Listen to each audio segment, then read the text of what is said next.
Morning. Andy asked me to speak to you this morning, and this falls into the category of things that I prefer not to do, but I'm going to go ahead and do anyway. I'm a mom of 3 little kids, and so I'm familiar with doing things that I would not choose to do on my own. Sometimes that's awful, sometimes it's bearable, and sometimes it's quite fun. I'm not sure this is going to be the fun category. I do these things because I love my family, and I'm standing here against my instinct because I love each of you and because I love what we all do together. Andy did not give me a lot of direction for what to say, so I've thought of 3 things. Number 1, this church has been through a lot. We've all felt that. One thing I've noticed this year is that we are an engaged, caring, and well-intentioned group. Our Christianity unifies us. Our yearning to support God's work unifies us. Our love of worship and fellowship in this church unifies us. That brings me to number 2. We are unified, but we are not a monolith. We don't have the same amount of money. We don't have the same workplace flexibilities. We don't have the same gifts and talents. We don't have the same amount of time.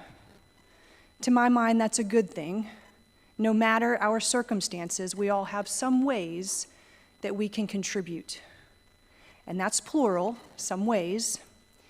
Your very presence here this morning is a contribution. Your welcoming smile, your singing, your prayers, your offerings, those are all contributions that you make routinely. Now comes number 3. We are all called to do more.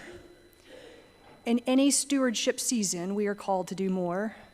And because our church has been through a lot this year, recall number 1 from just a few moments ago, this season presents a particularly good opportunity for each of us to do more. Thankfully, we all have some things to contribute, and because we are not a monolith, recall number 2, we can all find ways to contribute that will not overlap, but that will add to the great work of this Christian body. Some of us are great at making people feel welcome. Some of us can carry a tune, not Andy. Some of us can cook. Some of us can corral energetic children and teach them about God's love. Some of us can visit people in their homes. Some of us can balance a budget, and some of us can organize missions. Maybe one of us can lead intersection. There is so much to do, and our collective talents will allow us to do it. We just have to commit or to recommit ourselves to this church and to doing God's work in all the ways that we can. To my optimistic mind, this stewardship season requires self-reflection and a thoughtful assessment of 1, what we have been doing with our money, time, and talents, of 2, what we believe we can comfortably manage in those areas now, and 3, how much more we can stretch from that comfort zone. And I call it a stretch because Scripture doesn't really support only doing what is comfortable. Instead, we are supposed to push farther, trusting that God has us.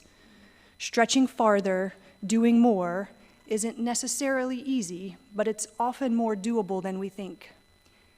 If I were your personal trainer, I would add 2.5 pounds to each end of your barbell, and I would have you do a few more reps.